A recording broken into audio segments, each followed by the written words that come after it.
This week, we've got some retros, some 2.0s, some GSs, and something that's definitely original. I am your host, Jacques Slade, and this is the Weekly Review.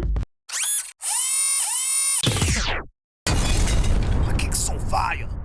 Starting things off today is a little bit of love from Jordan brand on the Air Jordan 2.0 in GS sizes. Now the sneaker, yes, the sneaker, not the model, is perfectly shaped and curved in every possible way.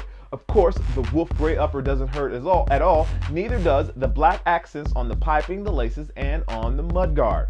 Finally, there are also some gold accents for the branding on the tongue and on the heel. That's the Air Jordan 2.0 in GS sizes in wolf gray. As usual, Air Randy is bringing the heat and giving us an early look at the Nike Air Uptempo 5 in white, yellow, and purple. Now, white leather handles the majority of the base, leaving purple to handle the accents on the synthetics and on the liner. Now, there's some dope metallic hits at the midfoot and on the top eyelet, which will leave the translucent outsole with metallic specks sitting down below. There is currently no release date for these, however, you can pick them up from Air Randy. I can't front. There is something about seeing a little kid in the Air Jordans that really warms my heart. Here we see the Air Jordan 5 in black, metallic silver, and varsity red in grade school sizes. Of course, the black nubuck is looking as clean as ever, as well as the metallic silver and varsity red highlights. Now, these aren't available in the US right now. However, they will be available in the US as of August 20th. Coming in at number 2 today is a look at both the Nike Air Max Jr. and the Air Griffey Max 1. Both models have been dressed in a Seattle Mariner inspired colorway with freshwater accents throughout. Now, black provides the base on both models, with both models also finishing up with white. Now, both models are available right now throughout the US at select retailers. And I'm pretty sure I don't have to tell you which sneaker is number 1, as it will probably be number 1 until it is released this Christmas. It is the Air Jordan 11 Retro Concord. I'm not even going to describe the shoe because you guys already know what it looks like. I'm sure you've seen it 1,000 times, but let's just take a look at some beautiful pictures of the sneakers and listen to some music.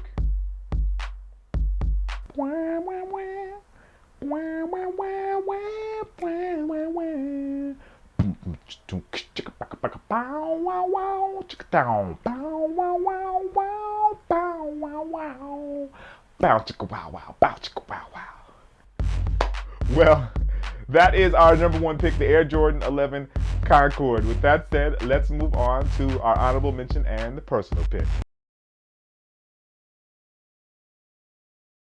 Before we move on today, I wanted to send a special shout out to everyone that has helped donate towards the Sneakerheads Unite for the campaign for the hungry kids in Africa.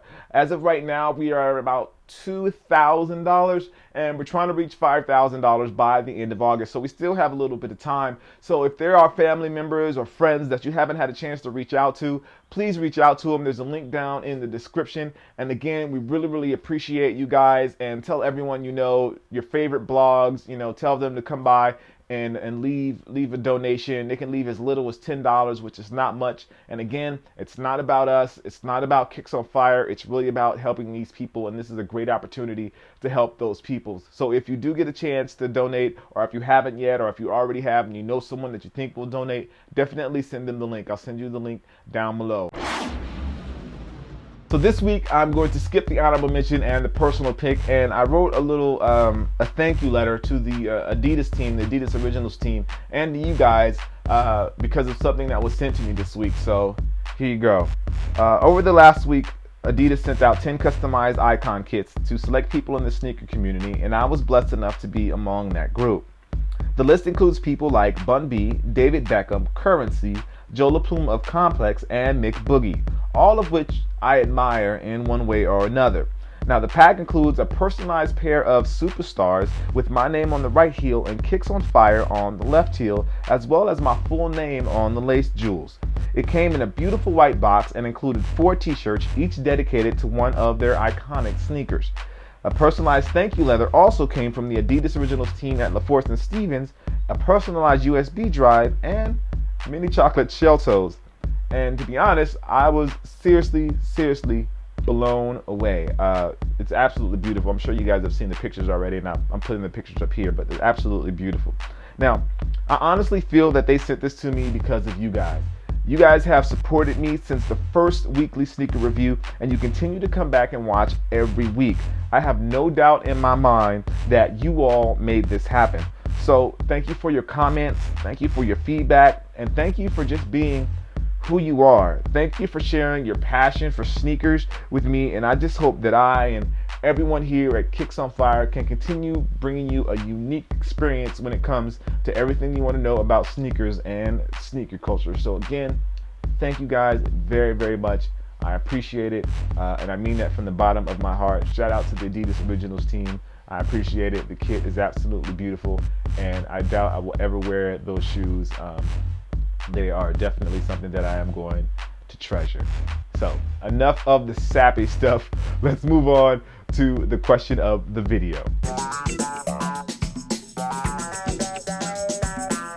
So last week, the question of the video was, is there a difference between a sneakerhead and a sneaker collector? I personally feel that they're pretty much the same person. I don't think there is a difference between the two. However, you guys had some different responses, and I'm going to read a couple of them here. Here's the first one from the Kicks on Fire website, and it's from Blankman. And Blankman says, the obvious has already been said. That being the case, I'm a sneakerhead. I love fresh kicks and breaknecks non-stop. So you can collect all the kicks you want, but they only fresh in the box. Nice. This one here is from Mr. Yan 551, or it's either M. Ryan 551, I'm not sure which one. And he says, in my opinion, there is no difference between a sneakerhead and a sneaker collector. I define the word sneakerhead as a person who is really interested in sneakers. That person might only purchase Jordan Retro sneakers. That person might only purchase Adidas sneakers. That person might purchase all different types of sneakers. That person might keep their sneakers in special glass cases and just display them. That person might only have one pair of shoes. Heck, that person might not even have a pair of shoes. But as long as that person is really interested in the topic of sneakers, then they're a sneakerhead in my book. That's just my opinion though. Thanks a lot, guys. Well, I definitely understand that. That's a great perspective. And here's one from Sneaker Slut 23.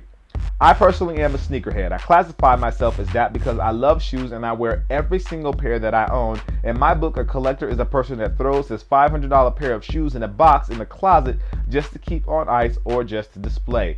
Rock your kicks, people. It's the law. You heard that from Sneaker Slut 23. Rock your kicks. It's the law. And finally, this one here is from the Dunkman 13, who says, real heads rock their kicks. Collectors store. Enough said. So it seems like pretty much people seem to believe that a sneakerhead actually wears the shoes that they buy. They buy them and they wear them, as opposed to a collector who also buys the same shoes that a sneakerhead would buy, but they don't wear them. They keep them on ice, as they say, or they stock them. But I guess we could all solve this if we buy one to rock and one to stock, but that's just being greedy. So if you buy a pair of shoes, wear them. This coming from a guy who said he probably won't wear the shoes that Adidas sent him, so I guess that kind of makes me a hypocrite. What's up, guys? I totally spaced on the question of the video when I was filming the video this week, so I'm doing a quick impromptu question of the video here on the laptop. So my question to you is, what makes a sneaker a classic sneaker? Is it just because it's old, or is there something more about the sneaker that makes it a classic? Let me know in the comments what you think and what makes a classic sneaker. All right, see you guys next week. That is the end of the weekly sneaker review. As always, I appreciate you guys watching. If you missed last week's episode, don't worry, because I'm going to add a link right there for you to check it out. If Facebook is Twitter and Twitter is your thing, I put a link down in the description so you can Facebook and Twitter about this video. If you haven't subscribed yet, make sure you click the subscribe button. That way you can be kept up to date on everything from Kicks on Fire. As soon as a new video is posted, it'll hit your inbox.